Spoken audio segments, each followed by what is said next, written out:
Sir आप सबसे पहले महाराष्ट्र की पॉलिटिक्स का बात करते हैं तो अजीत पवार का नाम सबसे ऊपर ही लिया जाता है, क्योंकि अनडिफीटेड महाराष्ट्र में डिप्टी सीएम रहना बहुत मुश्किल बात है और वो लगातार बने रहे हैं इस पोजीशन में। दूसरी बात ये कि अजीत पवार जी महाराष्ट्र की पॉलिटिक्स में इम्पोर्टेंट रोल भी प्ले कर रहे थे, क्योंकि लोगों का बहुत बड़े तबके का समर्थन रहा है उनको।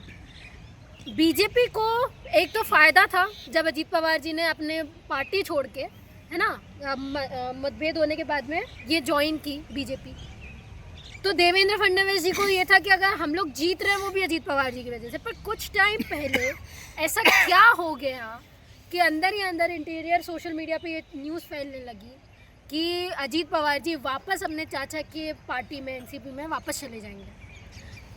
और उनका ये एलिगेशन लगाना कि बहुत एविडेंस है मेरे पास में बीजेपी के खिलाफ में, भ्रष्टाचार के बहुत बड़े बड़े एलिगेशंस हैं।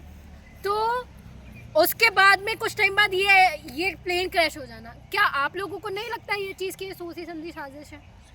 हर चीज़ को एक हादसे में ले लेना सर, ये बेवकूफ़ी है। आप पढ़ी लिखी लड़की हैं, छात्र हैं, ये कहाँ से जायज है कि मौतों पे लाश पे राजनीति करना होती है। इस देश में बीजेपी ने बना ही ऐसा दिया है कि वो लाश भी बिछा रहे तो अपनी राजनीति के लिए बिछा रहे हैं। लगातार यही चीजें हो रही है ना, जो जीते जी को नहीं छोड़ते लोग। सर मरने के बाद क्या छोड़ा जाए? अरे बीजेपी क्यों मरवाएगी अजीत पवार को? क्या फायदा मिलेगा उनको? सीधा सीधा इतनी बड़ी महारैली में ये चीज बोलना कि मेरे पास में बहुत भ्रष्टाचार के एलिगेशन है, मेरे पास में बहुत सारे एविडेंस है बीजेपी के खिलाफ में, मोदी जी के खिलाफ में, तो डर नहीं होगा? महाराष्ट्र में किसकी सरकार है? बीजेपी की सरकार है। फिर डर नहीं होगा इस चीज का? तो उसी का हिस्सा तो अजीत पवार जी थे। अरे तो अजीत पवार जी ज्वाइन भी तो करने वाले थे एनसीपी सर, ये मैं थोड़ी बोल रही हूँ। उन्हीं के एनसीपी के पार्टी के लोग भी ये चीज बोल रहे हैं कि अब 24 तारीख के बाद में आ जाएंगे अजीत पवार जी, बोला था ना। और 28 को जब वो अपने होम टाउन वहाँ जाते हैं, अपनी कॉन्स्टिट्यूएंसी जाते हैं, बारामती, ठीक है, बारामती वहाँ पे जाते हैं, तो आप प्लेन क्रैश हो जाता है, वो भी लैंडिंग के ठीक पहले। आप बताइए, ये आपको नहीं लगता कहीं से कि इतना कोइंसिडेंस कैसे हो सकता है?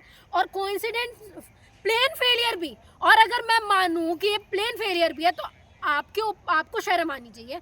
जो one of the safest planes रहा है अभी तक की हिस्ट्री में, 3 डिकेड में से इंडिया में मात्र 3 उन प्लेन क्रैशेस की उस मॉडल के हम लोगों को मिले हुए एविडेंस आज तक, वरना कभी नहीं मिले हैं जो प्राइवेट जेट्स होते हैं उसमें।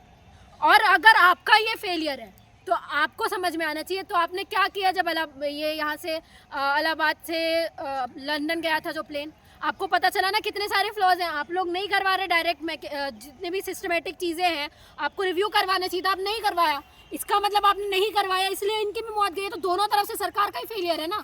ममता बनर्जी, अखिलेश यादव जो आरोप लगा रहे हैं, बड़ी हमदर्दी अजीत पवार से दिखा रहे हैं, लेकिन जब जिंदे थे तो क्यों नहीं बोले ये लोग? तब तो समझ में आता कि ये लोग सियासत नहीं कर रहे हैं। नहीं तो आप एक बात बताइए, जब अजीत पवार जी बीजेपी की पिचिंग कर रहे थे तब कैसे बोल देते?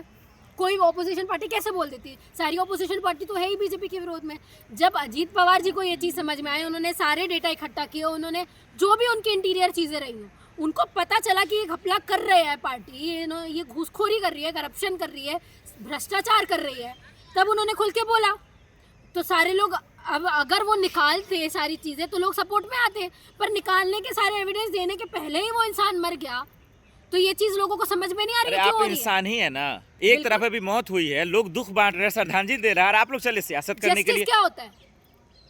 उस इंसान को मारा किस वजह से गया? जस्टिस आप उससे दोगे कि उसकी मौत में जाके बस शोक मना के 2 मिनट आप खड़े हो? किसी ने नहीं मारा, हादसा हुआ है। ये हादसा नहीं है, बंद कीजिए राजनीति करना आप लोग। हादसा नहीं है, ये पार्टी वोट के चक्कर में किसी को भी मार सकती है।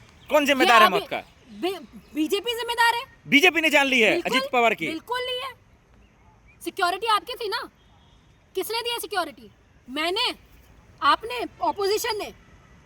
अमित शाह जी की पुलिस ही सिक्योरिटी देती है लोगों को।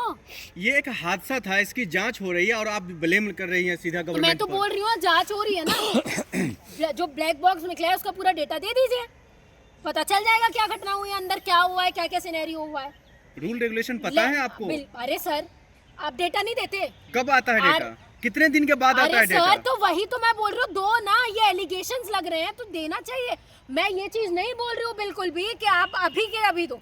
इन्वेस्टिगेशन करो, मैं बिल्कुल नहीं बोल रहा हूँ कि आप इन्वेस्टिगेशन मत करिए, पर आपको समझना चाहिए आपकी पार्टी ने इतनी बुरी बुरी चीजें की है लोगों के साथ में कि अगर कोई हादसे में मरा जा रहा है इंसान, उसमें भी अगर आपकी पार्टी को अक्यूज किया जा रहा है, इसका मतलब आपका ट्रैक रिकॉर्ड हिस्ट्री सही नहीं रही है। हेमंत बिस्वा मुख्यमंत्री हैं, वो मुसलमानों को कह रहे हैं कि भाई उनको तकलीफ दो, उनको परेशान करो। क्या ये जायज बात है? एक मुख्यमंत्री ऐसे कह रहे हैं? ऐसे लोगों को जेल में डाल देना चाहिए। मुख्यमंत्री की बात कर रहे हैं? हाँ, जेल में डाल देना चाहिए। नफरती बयान देने वाले लोगों के लिए आप क्या करेंगे? कब तक नहीं हो रही, कब तक चलेगा मुझे बताइए। हर दूसरे दिन कोई ना कोई बयान, हर दूसरे दिन आप दलितों के खिलाफ में बोल रहे हैं, मुसलमानों के खिलाफ में बोल रहे हैं, ओबीसी के खिलाफ में बोल रहे हैं, महिलाओं के खिलाफ में बोल रहे हैं, मस्जिदों के खिलाफ में बोल रहे हैं। करना क्या चाहते हो देश में? क्या करना चाहते हो? किसको बचाना चाहते हो? किसकी राजनीति कर रहे हो? घुसपैठिए भी तो देश में घुसे जा रहे हैं मैडम। तो कितने घुसपैठियों को आपने भेज दिया? उसी के लिए तो कर रहे हैं अमित शाह जी, मोदी जी, हेमंत बिस्वा साहब। ऐसे घुसपैठियां बाहर करते हैं, ये बयान देके घुसपैठियां बाहर करते हैं। कैसे करते हैं? बॉर्डर में पुलिस लगा के। SIR करे तो आपको तकलीफ, CNRC लाए तो आपको तकलीफ। चाहते क्या आप लोग? इंटेंशन क्या है, ये प्रॉब्लम है। इंटेंशन तो यही है देश सुरक्षित हो, ये इंटेंशन सही है कि हिंदू राष्ट्र बने। सिटिंग CM ये चीज बोल देता है कि मुसलमानों को पीड़ित करो, अत्याचार करो, 5 रुपए देना चाहिए तो 4 रुपए दो, 1 रुपए के लिए उसको तरसाओ।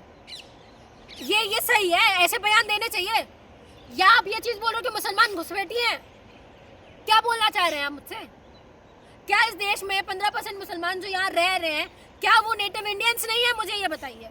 तो हेमंत बिस्वा को नफरत है मुसलमानों से? बिल्कुल है, समझ में नहीं आ रहा है या आप लोगों को, या ये देश के लोगों को समझ में नहीं आ रहा है? जो इंसान मुंह से बोल रहा है कि ऐसा करना चाहिए मुसलमानों के साथ में, तो नफरती लोग तो हो ना आप।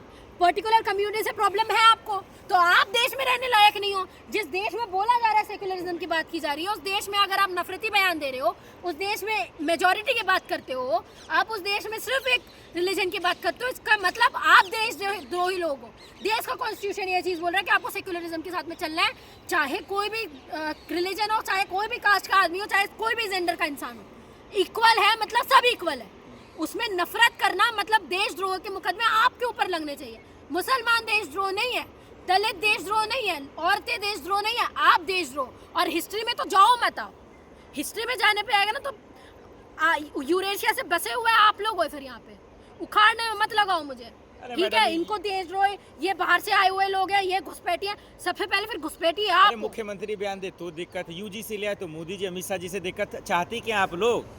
दिक्कत नफरत है क्या मोदी जी से, हेमंत बिस्वा से? नहीं, तो अब आपने बोला UG से, तो मुझे नहीं है दिक्कत। सही है, किसने बोला? मुझे नहीं है दिक्कत। पहली बार तो कुछ आया है हमारे लिए। तो ब्राह्मण विरोध कर रहे थे तो दिक्कत, हाँ दिक्कत बिल्कुल तो दिख रही थी। अरे कल तक आपके ब्राह्मण बोल रहे थे सर कि हिंदू भाई भाई बटोगे तो कटोगे, अब खुद ही बढ़ गए। तो उसको मार देंगे आप? नहीं तो खुद ही कानून गलत लाएंगे? बिल्कुल, मैंने बोला मार देंगे, मैंने बोला मार देंगे। सरकार कानून गलत तो लाई थी ना? बिल्कुल सही है, अभी का कानून है नहीं। मतलब सुप्रीम कोर्ट गलत है जो उन्होंने रोक लगा दिया, आप सुप्रीम कोर्ट के खिलाफ हैं? सुप्रीम कोर्ट को वापस संज्ञान लेना पड़ेगा। कई बार ऐसी चीजें हुई है, रोल बैक हुआ है बहुत सारी पॉलिसीज, लेकिन और ये रेगुलेशन भी सुप्रीम कोर्ट के कहने की वजह से आया था, ये भी मैं आपको बता देती हूँ अगर आपको नहीं पता है तो। रेगुलेशंस हैं, और कल तक जो हिंदू आप बोल रहे हैं मुझे, कल तक जो हिंदू भाई थे उनके लिए सेफ्टी मेजर्स क्या आ गए, आपको बड़ी दिक्कत हो गई मतलब। और UGC में आपको क्या लगता है हमारे ही लोग हैं? SC ST OBC महिलाएं, आपकी भी महिला है ना इसमें। EWS किसके लोग हैं? मेरे हैं, आपके किसके हैं? EWS में फाइनेंशियली बैकवर्ड लोग कौन है? जनरली है ना आप। फिर उसके बाद PWBD जो डिसेबिलिटी वाले लोग हैं वो भी आपके लोग हैं। जरूरी नहीं है कि डिसेबल्ड इंसान सिर्फ SC ST OBC में पैदा होते हैं, आपके भी लोग होते हैं। तो इनके साथ में जो भी अत्याचार होगा उसके ऊपर रूल रेगुलेशन बना है, तो इसका मतलब आप अपने लोगों के विरोध में भी हो। तब तो रोक लग गया, चंद्रशेखर जी कह रहे तो पूरा दिल्ली घेर लेंगे, अब क्या करेंगे? चिंता मत करो, आने वाला टाइम है सर। आप भी कह रही थी कि हम घेर लेंगे। मैं बोल तो रही हूँ, वापस लाना पड़ेगा। मैं 100 बार बोला मत टकराइए मोदी से, चूर हो जाइएगा। वापस लाना पड़ेगा, वापस ला। अरे मोदी जी को अभी समझ में नहीं आया, अभी समझ में नहीं आया। UGC आप लोग ने, SC ST, आप तो खुद OBC हो, समझ जाओ। अब आपको समझ जाना चाहिए। कल तक जो आपको हिंदू समर्थक बोल रहे थे, आज आपको तेली करके चढ़ा रहे हैं। ये कास्टेस्ट डिस्क्रिमिनेशन है जो हम बोलते आ रहे हैं ना। जो मानसिकता यहाँ घुसी हुई है ना, अपने लोगों के इसमें बात आ जाती है तो बड़ी गुड़गुड़ होती है आपको। अब मोदी जी को भी आप तेली करके चढ़ा रहे हैं, ये डिस्क्रिमिनेशन नहीं है।